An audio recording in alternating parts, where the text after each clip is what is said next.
uma pessoa morrendo pelo sangue do Cordeiro, morrendo por causa de estar testemunhando do Cordeiro. O Cordeiro nem nasceu. Peraí. Então como é que os santos do Antigo Testamento foram salvos? Os santos do Antigo Testamento foram salvos pela fé no Deus de Abraão. O texto, nós podemos olhar para Abraão e falar assim, Abraão creu em Deus e isso foi imputado por justiça. Então existem dois sistemas de salvação, não, um antigo e um novo? Não existe dois sistemas. Salvação é exclusivo por fé. O objeto da fé no Antigo Testamento, ele não é tão claro. Então nós não sabemos se a pessoa tem que crer no Deus de Abraão, se tem que crer nas promessas de Deus de Abraão, na palavra de Deus de Abraão, mas é por fé no Deus de Abraão. Okay. Isso nós vemos, Abraão creu em Deus e isso foi imputado por justiça. Como é que o senhor ouve isso, pastor Paulo Sarai? Quem chegou lá, chegou pelo sangue do Cordeiro. Então, quem está salvo porque Jesus morreu por ele. E eles são salvos por fé numa promessa, por fé num Messias que eles ainda não viram, que eles não sabem.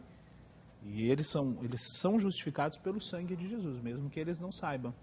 De tal forma que o mérito, a glória, a honra é toda de Jesus. Quem chegou ali e foi morto na época de Sadraque, Mesaque e Abednego, foi morto por testemunhar e está falando da lei e por conta da palavra e do verbo, pode não ter a mais plena consciência que nós temos, mas morreu por Jesus, morreu por testemunho de Jesus.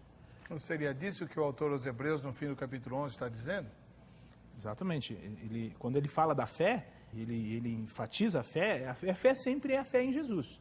Ele não sabe o nome de Jesus, não sabe, mas eles estão esperando por Cristo. O senhor lembra de algum texto no Antigo Testamento que alguém morreu por testemunhar de Cristo? Não, testemunhar de Cristo. Porque Apocalipse 12 fala isso. Mas do jeito que o senhor está falando, isso é salvação por obra. Se eu testemunhar de Cristo, eu sou salvo. Então é a obra que... Apocalipse 12 fala assim, eles, pois, testemunharam do sangue do Cordeiro. Mesmo em face à morte, deram testemunho do Cordeiro. Então eu gostaria de ver um versículo no Antigo Testamento de alguém testemunhando do Cordeiro, especificamente do Cordeiro, que é o que Apocalipse 12 diz. Testemunhar de Deus o Pai, sem dúvida nenhuma. Testemunhar de Deus de Israel, sem dúvida nenhuma. Eu gostaria de ver alguém no Antigo Testamento ser mártir, morrer, porque falou, eu creio em Jesus, eu sou testemunha do Cordeiro. Isso não tem. E o texto mostra em Apocalipse 12, claro, eles, pois, venceram porque testemunharam do sangue do Cordeiro. Eu não posso fugir da graça. Então, por isso que eu falei que a leitura quem é natural. viveu antes de Cristo está perdido, irmão. Não está perdido. Claro que está. Se só tem salvação em Cristo... Não. Eu não estou falando de salvação. Como que não? Eu estou falando em Apocalipse 12 dos mártires. A gente foi cerrado pelo meio, mortos ao fio da espada, perseguido, preso, torturado. Porque eram fiéis a Deus, sem dúvida nenhuma. Que esperavam na promessa. Termina Hebreus dizendo, olha, eles morreram sem ver o cumprimento da promessa, porque Deus reservou coisa melhor para nós. Qual promessa? Promessa de redenção. Que promessa que era? Vai dizer que é terra em Israel? Não, de maneira nenhuma. Acreditar no Deus de Israel, esses homens morreram acreditando no Deus de Israel. Em quê? Acreditando na pessoa de Deus ou nas promessas de Deus, pastor.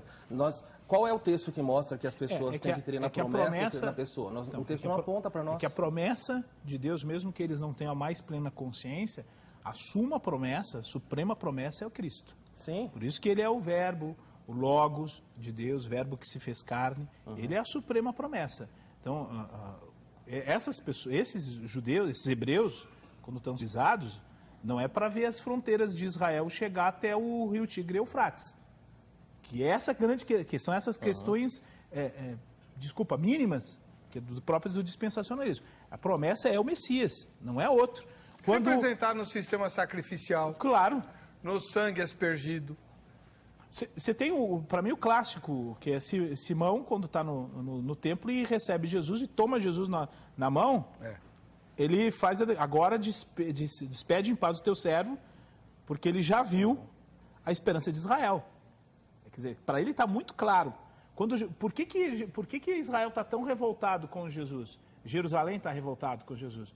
Porque eles não estão esperando aquele Messias que não vem montado como diz um irmão, um jipe militar cheio de ouro e prata para comprar Israel. Ou seja, eles têm a mais absoluta consciência que vai aparecer, que o Cristo ungido está para chegar. E é isso que eles estão vivendo. É isso que eles estão vivendo. Qual é a decepção deles? A decepção deles é que eles não estão reinando na terra. A decepção deles é que Jesus não estabelece um Estado teocrático e dá os melhores empregos para ele. Então, por isso que Jesus vai para a cruz, que é muito parecido com algumas